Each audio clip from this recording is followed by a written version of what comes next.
So you're watching this probably around September, and so Feliz Dia de Independencia, Mexico.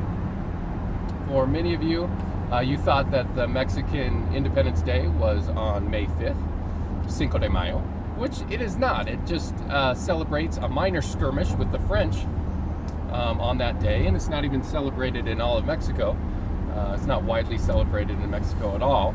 But a lot of Americans think that this is Mexico's Independence Day, but it's actually in September 16th, hopefully right around when you're watching this video. Pretty interesting to discover the differences in how Americans view Mexican culture and the truth behind Mexican culture. But I think it's interesting to know that there's a lot of variations in region. Although a lot of people ask me, what type of Spanish do you teach? Do you teach Mexico Spanish? Do you teach Spain Spanish? In reality, they're all very similar. The grammar, for example, is almost universal. It's standardized. We use tener for to have, and its conjugations, tengo, tienes, tiene, tenemos, tenéis, tienen. Those are universal. Everybody uses those. So you don't have to worry about, oh, am I learning Mexican Spanish? Am I learning Spain Spanish? I'm traveling to Ecuador. That's not a thing, okay? However, there is a lot of lexical variation. Just like in England, they use English, but there's a lot of what we call lexical variation. They have a lot of different vocabulary terms for things than we have. For example, they use the word lift for an elevator, and they use the word crisp for chips, and chips for fries, and flat for elevator. So once you get down the differences in what we call lexical variation, English is very similar across the board. There are some differences in accent, of course, and we'll talk about that. Some questions about what we call prosodic stress, where we put the right emphasis in the right syllable, right?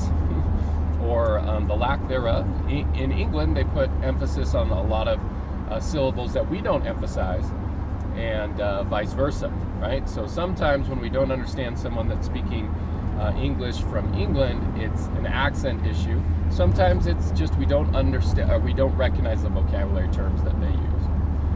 But so think about it. Everywhere you go in the Spanish-speaking world, they're going to speak the Spanish that you're learning in this class. It really, truly is. The accent might vary significantly. For example, in Argentina, they use, where there's a double L or a Y, they use a sh sound. So when they say yo me llamo, they say yo me llamo, which sounds totally weird and throws you off for a long time until you get that down. But the same words are used, and the same syntax. The grammar is surprisingly similar across the entire Spanish-speaking world. So it's kind of a misnomer to say that I'm learning Mexican Spanish or I'm learning Spain Spanish. But keep in mind there will be differences in vocabulary terms that are used. For example, lots of our vocabulary terms come from Nahuatl or Nahua, which is the Aztec language. So like avocado, for example, comes from Nahuatl, and so words like that are different in other countries that are far from where the Aztecs lived. For example, when I was in Buenos Aires, instead of saying aguacate, they said palta. Palta is what is used for avocado in Peru, Argentina, Paraguay, Uruguay. They use the word palta. So lots of different lexical variation, almost no difference in grammar. So don't stress it. You're going to have to just learn the different vocab terms when you're in that country. So think about that. You're learning the right Spanish you need, and we're going to have a great week this week. And contact me with any questions. Super excited to be with you.